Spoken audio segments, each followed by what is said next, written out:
திருப்பத்தூர் மாவட்டம் ஆம்பூர் அரசு மருத்துவமனையில் இருசக்கர வாகனம் திருடுபோன சிசிடிவி காட்சி வெளியாகியும் காவல்துறை இதுவரை நடவடிக்கை எடுக்காதது கடும் அதிர்ச்சியை ஏற்படுத்தியுள்ளது. கடந்த 17ஆம் தேதி மருத்துவமனை வளாகத்தில் இருசக்கர வாகனம் காணாமல் போனது குறித்து புகார் அளிக்கப்பட்டது. இதுகுறித்த சிசிடிவி காட்சி இருந்தும் திருடியவரை காவல்துறை பிடிக்காதது பொதுமக்களிடையே கடும் அதிருப்தியையும் அதிர்ச்சியையும் ஏற்படுத்தியுள்ளது. நாமக்கல் மாவட்டம் பரமத்தி வேலூர் ராஜ வாய்க்காலில் முன்னறிவிப்பு இன்றி பாசனத்திற்கான தண்ணீரை நிறுத்தியதால் வெற்றிலை, வாழை உள்ளிட்ட பயிர்கள் வாடி கருகும் சூழ்நிலை ஏற்பட்டு உள்ளதாக விவசாயிகள் வேதனை தெரிவித்துள்ளனர்.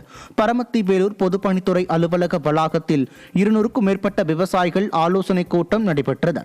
இதில் முன்னறிவிப்பு இன்றி ராஜ வாய்க்காலில் பாசனத்திற்கான தண்ணீர் நிறுத்திய பொதுப்பணித்துறை அதிகாரிகளை கண்டித்தும் வாடிய பயிர்களை காப்பாற்ற உடனடியாக வாய்க்காலில் தண்ணீர் திறந்த விடவும் வலியுறுத்தப்பட்டது.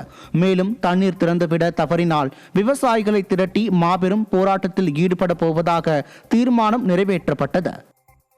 மதுரை மாவட்டம் திருமங்கலம் அருகே உள்ள புது மாரியம்மன் கோவில் பலவேச திருவிழாவில் ஆயிரக்கணக்கான பக்தர்கள் கலந்து கொண்டு சாமி தரிசனம் செய்தனர்.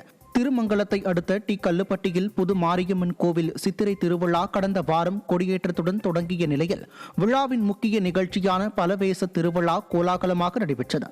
இதில் சுற்று வட்டாரங்களில் உள்ள 48 கிராமத்தைச் சேர்ந்த ஆயிரக்கணக்கான பக்தர்கள் கலந்து கொண்டு தங்கள் நேர்த்தி கடன்களை செலுத்தி பக்தி பரவசத்துடன் சாமி தரிசனம் செய்தனர்.